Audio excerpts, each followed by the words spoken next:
Good afternoon. I am Manish Kumar और हम आज लोग RHS क्राइटेरिया कॉन्ग्रुएंसी रूल के बारे में सीखेंगे। ठीक है। RHS क्राइटेरिया है क्या, इसका फुल नेम क्या है? तो इसका फुल नेम है right angle hypotenuse and side. Right angle hypotenuse and side कहता है क्या कि अगर two right angle triangle, if two right angle triangle कहता है two right angle triangle congruent होगा कब?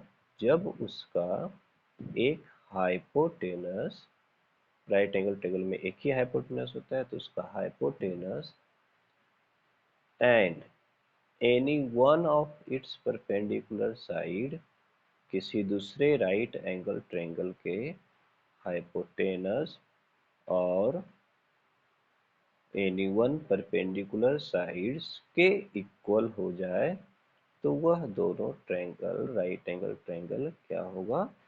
कॉन्ग्रुएंट होगा। वो दोनों राइट एंगल ट्रायंगल कॉन्ग्रुएंस होगा। ठीक है, ये राइट एंगल हाइपोटेनस थ्योरम कहता है। ठीक है, यहाँ पे हम मान लिए कि टू राइट एंगल ट्रायंगल है, एक ए एक बी सी, ये राइट एंगल ट्रायंगल है। दूसरा पी क्यू और आर राइट एंगल ट्रायंगल है। तो कहता है क्या RHS क्राइटेरिया, इसका हम डिफाइन लिखते हैं कि two right angle triangle, two right angle triangle, two right angle triangle are said to be congruent, are said to be congruent if its hypotenuse and any one of its perpendicular side of one triangle equal to hypotenuse and perpendicular side of other triangle। ठीक है, कहता है क्या two right angle triangle are said to be congruence, दो right angle triangles congruence कहलाएगा कब? जब उसका हाइपोटेनस, ये हाइपोटेनस हो गया, और एनी वन परपेंडिकुलर साइड, तो मान लीजिए BC और QR, ये दोनों आपस में इक्वल हो जाए तो यह दोनों राइट एंगल ट्रायंगल क्या होगा? कॉन्ग्रुएंस होगा। अब हमें इस थ्योरम को प्रूव करना है। ठीक है, हमें इस थ्योरम को क्या करना है? प्रूव करना है। तो हम क्या कर सकते हैं इस थ्योरम में? ठीक है, हमारे पास देखिए दो राइट एंगल ट्रायंगल है, एक ABC और दूसरा PQR, जिसमें से angle B equal to angle Q equal to क्या है? 90 डिग्री है, BC इक्वल टू QR है और AC इक्वल टू PR है। ठीक है, तो चलिए हम लोग लिखते हैं गिवन दैट, जो हमारे पास दिया हुआ है। गिवन दैट में हम क्या लिख सकते हैं? गिवन दैट में हम लिखेंगे कि given that triangle ABC and triangle PQR are right angle triangle। ठीक है, जहाँ पे angle B equal to angle Q equal to कितना? 90 डिग्री। और क्या दिया हुआ है?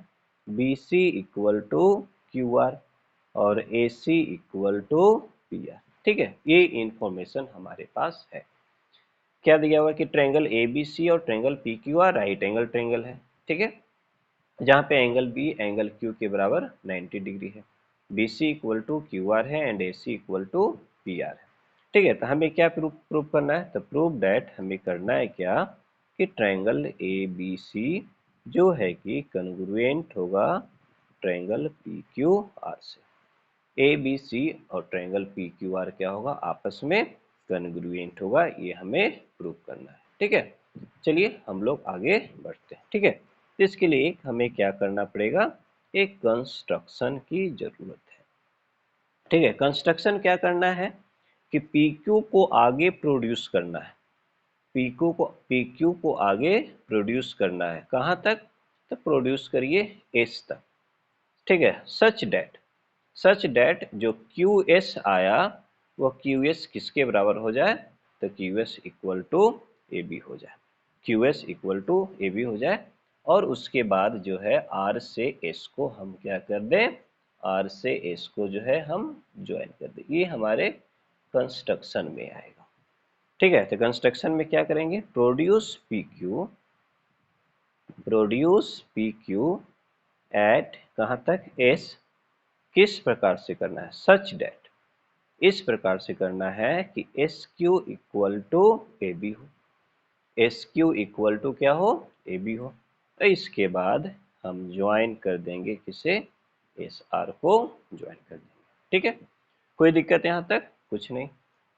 कंस्ट्रक्शन में हम क्या किए, Q से P को आगे प्रोड्यूस कर दिए, कहाँ तक, S तक किए हैं प्रोड्यूस।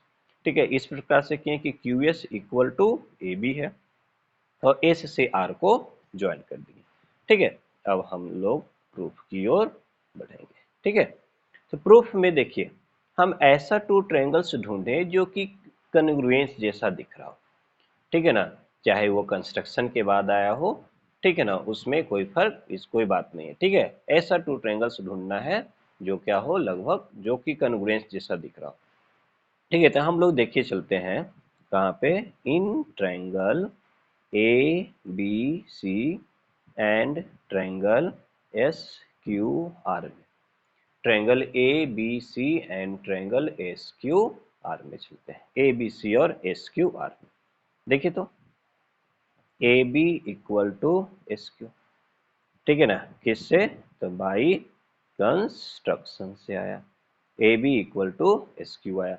दूसरा angle B equal to angle Q, ये तो 90 डिग्री ही था, तो 90 डिग्री है तो परपेंडिकुलर, तो इस साइड भी 90 डिग्री ही होगा, तो angle B equal to Q।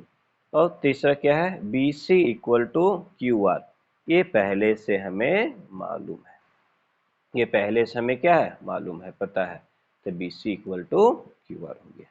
ठीक है, अब इसके बाद देखिए तो क्या होगा, ये है साइड, ये है एंगल और ये है साइड। ठीक है, तो क्या देख रहे हैं कि ट्रायंगल ABC कन्ग्रुएंट ट्रायंगल क्या हो गया, SQR, बाई किससे, साइड एंगल साइड क्राइटेरिया से। ABC और SQR आपस में कन्ग्रुएंट हो गया, इससे हम मान लेते हैं इक्वेशन नंबर 1। ABC ट्रायंगल किसके साथ कन्ग्रुएंस है, तो जो SQR जो नया ट्रायंगल बना था कंस्ट्रक्शन के बाद, उन दोनों के साथ कन्ग्रुएंट हो गया। जब ये कन्ग्रुएंट हो गया तो इसका कॉरस्पॉन्डिंग पार्ट क्या हो जाएगा, इक्वल AC इक्वल टू क्या, SR, कौन से रूल से, तो बाई CP/CT से, तो बाई CP/CT से AC इक्वल टू क्या मिला हमें, AC इक्वल टू हमें मिल गया SR मिला। ठीक है, अब देखिए AC किसके बराबर, SR के बराबर, तो जब AC इक्वल टू AC में वन लाइन है तो SR में भी हम वन लाइन खींचते हैं। ठीक है, AC में वन लाइन है ना, तो SR में भी वन लाइन खींचते हैं। जब वन लाइन इसमें ड्रॉ किए तो इन दोनों, इस ट्रायंगल में हम देखते हैं PRS में, PRS में देखते हैं, तो PR में वन लाइन और RS में भी वन लाइन, इसका मतलब PR इक्वल टू SR हो गया। तो जब PR इक्वल टू SR तो PSR कैसा ट्रायंगल हो जाएगा, आइसोसेलेस ट्रायंगल। ठीक है, तो नाउ इन ट्रायंगल क्या, PSR, ठीक है, PSR क्या देख रहे हैं, PSR में PR इक्वल टू SR, तो PR इक्वल टू SR, तो ये कैसा हो गया, आइसोसेलस ट्रायंगल। जब ये आइसोसेलस ट्रायंगल हो गया तो अब देखो तो ये एंगल P और एंगल S में क्या रिलेशन होगा, इक्वल होगा, तो therefore angle P equal to angle S, angle P और एंगल S दोनों क्या हो गया, इक्वल हो गया। ठीक है, तो जब अब ये दोनों एंगल इक्वल हो गया, angle P equal to angle S, ठीक है, तो हम देखते हैं कि इसके बाद हम इसको आगे बढ़ाते हैं। ठीक है, एंगल पी और एंगल एस दोनों क्या हो गया, इक्वल हो गया। ठीक है, तो देखिए इसी के बाद हम जो है इसको आगे करते हैं। Angle P equal to angle S, P और एस क्या है, इक्वल है। एंगल पी और एस इक्वल है। तो देखिए, तो अब ट्रायंगल कंसीडर अगर किया जाए पी क्यू आर और S Q R, P Q R और एस क्यू आर, तब क्या हो कि एंगल पी बराबर एंगल एस, दूसरा एंगल क्यू बराबर एंगल क्यू, क्यू आर बराबर क्यू आर, दोनों में कॉमन, तो angle angle side, angle angle side आ जाएगा। ठीक है, तो हम चलते हैं इन triangle P Q R and triangle S Q R में, पी क्यू आर और एस क्यू आर में। ठीक है, इन दोनों ट्रायंगल में चलते हैं पी क्यू आर और एस क्यू आर में।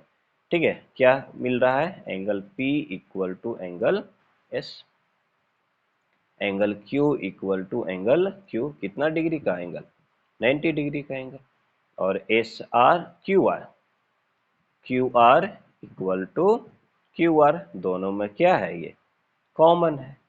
तो जब कॉमन है तो क्या हो जाएगा कि triangle P Q R congruent triangle S Q are, कौन सा क्राइटेरिया से हो गया, सोचिए। ठीक है ना, तो हमें क्या मिलेगा कि एंगल एंगल साइड से ये दोनों ट्रायंगल क्या हो गया, कन्ग्रुएंट हो गया, angle angle side, angle angle side. जब ये दोनों ट्रायंगल कन्ग्रुएंट हो गया तो देखिए, तो इसे हम मान लेते हैं इक्वेशन 2। तो इक्वेशन फर्स्ट और टू को अगर देखा जाए तो A B C congruent to S Q R, ठीक है ना, A B C congruent to S Q R, अगर इसको 1 नंबर का ट्रायंगल कहें, इसे 2 कहें और इसे 3 कहें, तो देखिए, तो 1 2 और 3 में तो 1 कन्ग्रुएंट टू 3 और 3 कन्ग्रुएंट टू 2, है ना, P Q R congruent to S Q R. तो इससे क्या पता चला कि 1 2 की कन्ग्रुएंट्स है और 3, 1 और 3 का कन्ग्रुएंस है और 2 और 3 कन्ग्रुएंस है, तो आपस में 1 और 2 क्या होगा, कन्ग्रुएंट होगा। तो देयरफॉर फ्रॉम इक्वेशन 1 एंड 2, ठीक है ना, दोनों इक्वेशन से, फ्रॉम इक्वेशन 1 एंड 2, क्या देख रहे हैं 1 एंड 2 से कि triangle A B C congruent triangle क्या हो गया, पी क्यू आर बाई, ठीक है ना, बस पी क्यू आर, यही क्या हो गया, प्रूव्ड। ठीक है, इस तरीके से आरएचएस क्राइटेरिया प्रूव हुआ। ठीक है, आरएचएस क्राइटेरिया को प्रूव किया। ठीक है, आरएचएस क्राइटेरिया को प्रूव करने से पहले हम लोग क्या किए थे कि ऐसा टू राइट एंगल ट्रायंगल लिए थे जिसमें क्या हो कि उसका हाइपोटेनस इक्वल हो जाए और कोई एक परपेंडिकुलर साइड इक्वल है। ठीक है, तो ये दोनों ट्रायंगल आपस में कन्ग्रुएंस कहलाएगा, ये थ्योरम कहता है, हम नहीं कह रहे, ये आरएचएस क्राइटेरिया कहता है। ठीक है, तो आरएचएस क्राइटेरिया कहते हैं, तो इसके लिए हम लोग क्या किए कि पी क्यू को आगे बढ़ा दिए एस तक, इस प्रकार से बढ़ाएं कि ए बी इक्वल टू क्या हो जाए, एस क्यू हो जाए। तो जब आगे बढ़ा दिए तो अब क्या किए, यही दोनों नया ट्रायंगल और ए बी सी ट्रायंगल्स को कंसीडर किए, तो इन दोनों ट्रायंगल्स को देखने क्या, एस से ये कन्ग्रुएंट है। जब एस से कन्ग्रुएंट है तो ए सी और एस आर के बराबर है, ए सी एस आर के बराबर और ए सी पी आर के बराबर, तो इसका मतलब पी आर और एस आर आपस में क्या है, इक्वल है। तो पी आर और एस आर आपस में इक्वल है तो आइसोसेलेस ट्रायंगल हो गया, तो इसका बेस एंगल भी आपस में इक्वल होगा, तो angle P equal to angle S होगा। जब angle P equal to angle S होगा तो अब हम क्या करते हैं कि इन दोनों ट्रायंगल को लेते हैं अलग अलग। ठीक है, तो क्या है, ट्रायंगल पी क्यू आर और triangle S Q R, P Q R और एस क्यू आर को चलते हैं ट्रायंगल 2 और ट्रायंगल 3 से, तो angle P equal to angle S, angle Q equal to angle Q 90 degree, और क्यू आर दोनों में कॉमन है, क्यू आर दोनों में कॉमन है, तो P Q R congruent to S Q R हो गया बाई किससे, एंगल एंगल साइड से। जब ये कन्ग्रुएंट हो गया तो क्या देखें, इक्वेशन 1 और 2, इक्वेशन 1 में क्या था, A B C congruent to S Q R, यहाँ पे क्या है, S Q R congruent to P Q R, इसका मतलब A B C congruent to P Q R. इस तरीके से आर एच एस क्राइटेरिया क्या हो गया, प्रूव्ड हो गया। ठीक है, आप लोग जो है इन जो हम थ्योरम देखे, थ्योरम नंबर कितना था, थ्योरम नंबर ये था 5, थ्योरम नंबर 5।